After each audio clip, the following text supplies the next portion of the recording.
Hi guys, today we're going to show you how to do the basic pre-trip inspection in your Toyota RAV4. Nowadays vehicles are very reliable and we assume that you service your vehicle regularly. But there are still things that you need to check if, for example, you are going on a long road trip. We will start our checks from inside the cabin. First of all, start the vehicle and make sure there are no warnings or error messages on the main display. Next we will check our turn signals, both left and right. If your turn signal bulb is burned out, you will see that the turn signal indicator will double in frequency. So for example, right now our right side is perfectly fine, and on the left side we have one of the bulb that has burned out.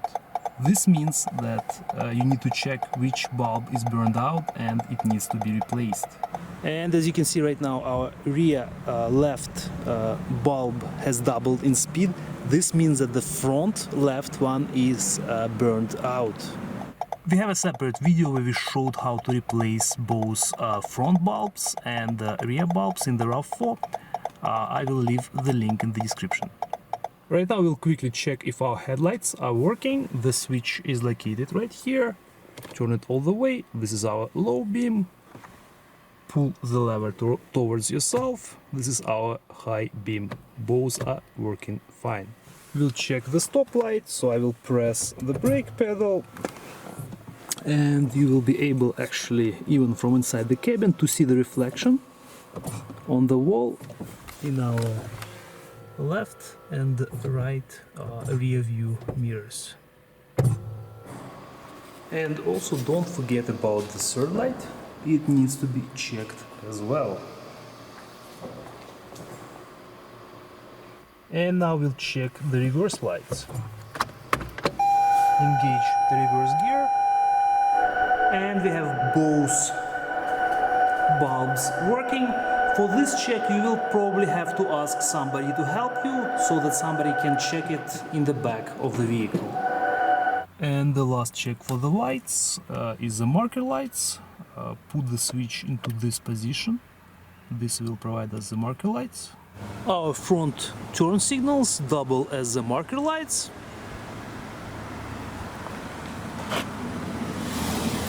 And the rear marker lights will be on as well.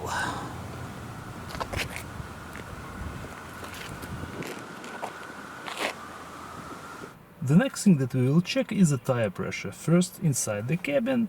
Right now we don't have any messages, but if you have a flat tire, the TPMS will provide the warning on the main screen.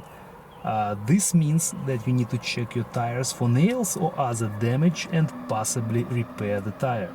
Even if you don't have TPMS warning, you still need to manually check the tire pressure in each wheel. First we'll find the label on the driver's door. This will show you the required tire pressure. As you can see, it says 36 psi for front and rear and 60 psi for the spare. Make sure that each tire is properly inflated. As we said, the tire pressure should be 36 psi, and this is exactly, I believe, 36.5. That's our current tire pressure. This will ensure the even tire wear and proper handling of the vehicle and good gas mileage as well. Don't forget to check the spare tire pressure. The spare is located inside the trunk and the tire pressure should be 60 psi. In case if you have a flat tire during your trip, you will need to replace the flat tire with the spare. We do have another video where we showed how to do this replacement. I will leave the link in the description. Next we will check the tire wear. First we will locate the tread wear indicators. As you can see, it is located inside this groove. If your tire tread is worn down to the level of the indicator, this means that this tire is no longer safe and needs to be replaced.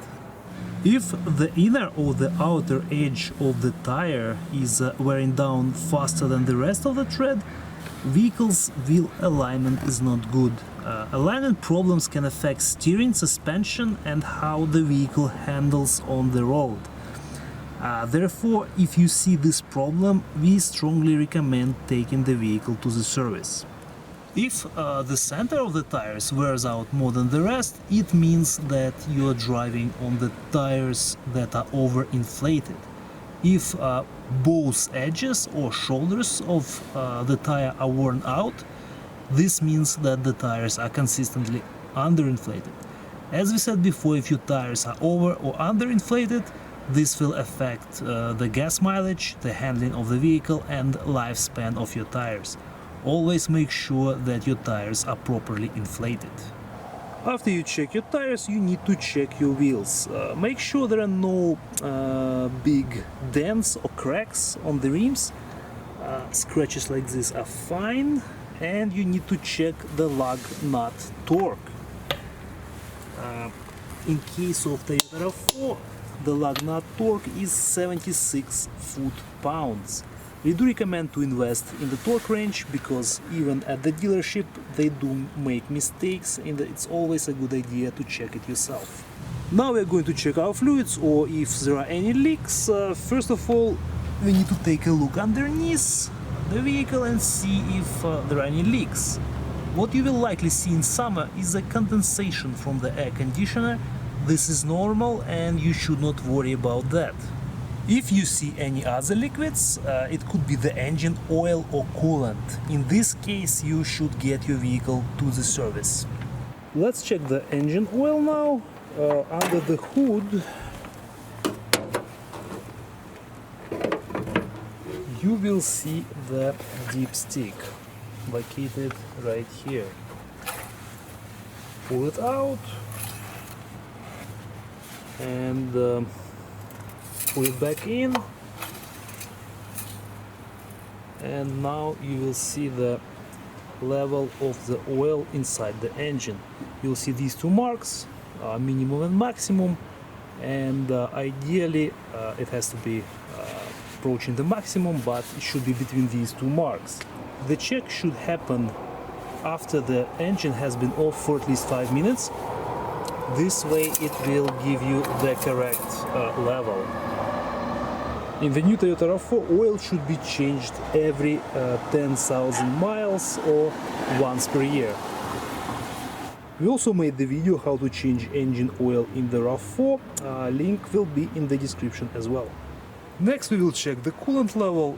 The purpose of coolant is to remove excess heat from the engine. If the level is low, the car can overheat and damage the engine. So in case of our Toyota RAV4, we have two different reservoirs here, and both actually have some marking on the side. You can see it says low and full. It's full in this case, and the second one has similar marking. We'll try to show you. Low on the bottom and full on the top, and currently it's full. Now you should never open these caps, this one and this one, because if the vehicle is hot, if the engine is hot, there will be pressure there, and the liquid gets very hot, and it can injure you if you open these caps. If you see that the level of coolant starts getting low, this means that there is a leak somewhere, and the vehicle needs to be taken to the dealer. And also Toyota recommends to flush coolant at 100,000 miles. Another important thing is not to mix up the washer fluid with the coolant. If you add coolant or washer fluid, keep in mind that this opening is for the washer fluid, and you do have to fill it as well before you go for your road trip. Another important step is to check the brake fluid level. The reservoir is located right here near the firewall. The brake fluid level should be between the two marks. Again, you can see the maximum level and the minimum over there. As the brake pads get worn out, the level of the brake fluid will slowly go down, which is normal. But if you see that the level goes significantly lower than the minimum mark, this could mean that there is a leak in the braking system, and in this case you should get the vehicle inspected by the mechanic as soon as possible. Also try to avoid opening this reservoir, opening this cap. The reason for that is the brake fluid is hygroscopic. This means that it attracts water, and the more water you have in the braking system, the more likely you will have problems, it will stop working. In case of our Toyota RAV4, it requires DOT3 brake fluid, and the brake fluid should be changed once every 3 years. As for the transmission fluid, there is no dipstick to check the level, that's why you can't check it yourself. If you want to service it, if you want to replace the fluid, it needs to be done at the dealership. The spark plugs in Toyota RAV4 located in this area. There are 4 of them, but you don't need to worry about replacing them until the vehicle reaches 120,000 miles. You can also check the engine and cabin air filters. The engine is located, engine air filter is located underneath this cover, and the cabin air filter is located behind the glove box. It's not critical for your road trip, but this is something to be aware about the condition of these filters, and we will leave the links on how to check and replace them in the description as well. You will find the 12-volt battery under the hood of the non-hybrid Toyota RAV4 in this area, but because this is a hybrid, it will be located in the back of the vehicle. The battery is located in this area. You have to remove these 2 covers, and then this one will come off. And right here we'll see the 12-volt battery in the Toyota RAV4. Right here we'll have to check the condition of the terminals. Make sure that they're securely tightened. You can remove this cover and check the terminals. As I said, make sure they're tight. Surface of both connectors must be free from dirt and corrosion. If you see green powdery deposits on the positive terminal, on the plus, this means that the battery is being overcharged, and this can indicate 2 issues with the alternator. You can also add dielectric silicone to the terminals. This will prevent the corrosion and ensure good connectivity. We would like to add one more thing before a long trip. You should go for a short drive and just feel how the vehicle drives. In terms of braking, when you press the brake pedal when the vehicle is in motion, if it starts to pull either to the left or the right, this can mean that there is a problem with the braking system. If you see or feel these symptoms, you should definitely get your vehicle checked right away and probably take it to the dealership. That's it for our pre-trip inspection. As we said before, it's pretty basic. It's meant to be done by anybody. As we showed you, we checked our lights, we checked the wheels, tires, fluids. But if you feel that there is something wrong with the vehicle before you go for your trip, definitely get it inspected by a professional mechanic.